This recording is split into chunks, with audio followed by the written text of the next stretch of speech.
كل سنة وانتم طيبين.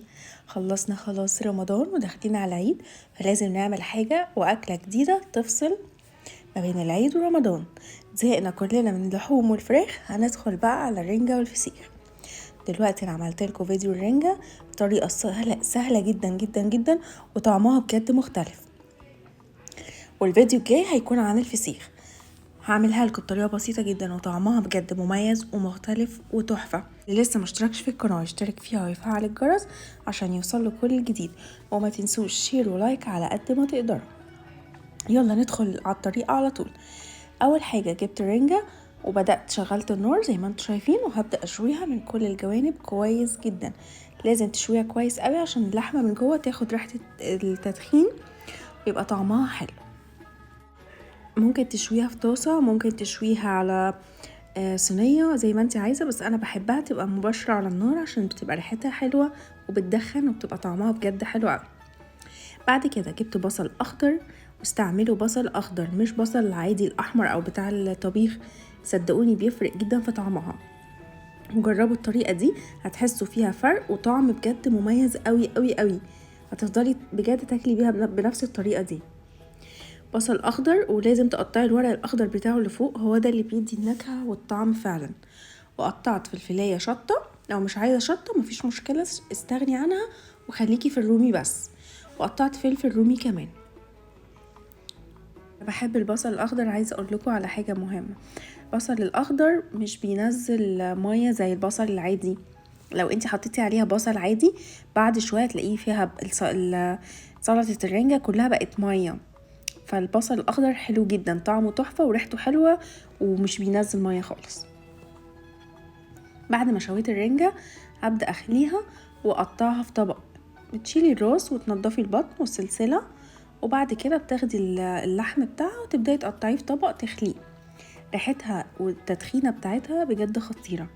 وتبداي تشيلي الشوك اللي ظاهر معاكي كله، يعني في شوك كده بيبقى ناشف بتشيليه بايدك عادي خالص، ولو في شوك رفيع من الليمون بيدوب ما تقلقيش ومش هتلاقيه اصلا. خليتها كلها. انا عملت 3 سمكات كلهم، انت اعملي الكميه اللي انت عايزاها وحطي المقادير زي ما انت عايزه، يعني مفيش مقادير معينه ليها. انا هكتب لكم الحاجات يعني المقادير اللي انا مستعملاها بالظبط عشان لو حد حابب يعملها بنفس الطعم اللي انا عملت بيها. البصل والكميات كلها هحطها تحت الفيديو في صندوق الوصف، تقدري تشوفيها في اي وقت. بقشر الجلد اللي بره وابدا اخد اللحم واحطه في الطبق، والشوك اللي باين اللي هو الخشن بشيله. بعد كده هضيف عليها البصل والفلفل الرومي والفلفل الشطه، وهجيب الطحينه وهخفها بشويه ميه علشان يبقى طعمها حلو وتبان، ما بتبقاش تقيله قوي كده وتحسي ان انتي في حاجه بتلزق معاكي وانتي بتاكلي. لما تخفيها شويه بميه بيكون طعمها حلو قوي، وبتبقى فعلا سلطه بجد، سلطه رنجة من الاخر. اللي يجربها انا متأكدة انه فعلا هيعملها كده على طول. في ناس كمان بتضيف عليها طماطم، اللي يحب يضيف، بس انا عن نفسي ما بحبش الطماطم، بتغير طعمها وبرضو بتنزل مية، وكمان بتبقى فيها شوية زفر. فعشان نتجنب الزفارة ونتجنب كل الحاجات دي شيلي الطماطم وكليها لوحدها لو عايزة. بس طعمها كده رهيب وفعلا حلوة قوي، سيب طعمها قوي. الطماطم بتضيع طعم الرنجة نفسها. حطيت زيت وحطيت ليمون كتير لان الرنجة بتحب الليمون، فضيفي ليمون على قد ما تقدري والزيت كمان. وبعد كده هقلبها كويس قوي مع بعض عشان كل حاجة مكونات تدخل مع بعض كده وتتجانس. وبعد كده تقدري تقدميها معها بطاطس، معها طماطم وبصل عادي لو عايزة بصل اخضر جنبها، طبعا الفسيخ كمان وفي سردين، يعني بتبقى ليلة كده حلوة قوي. بس انا حطيتها في طبق التقديم، حطيت عليها طماطمايه ديكور كده حلو ممكن تاكليها برضو، والليمون طبعا مفيش غنى عنه. وبس كده انا كده خلصت الفيديو. يا رب يكون خفيف عليكم، يا رب يعجبكم.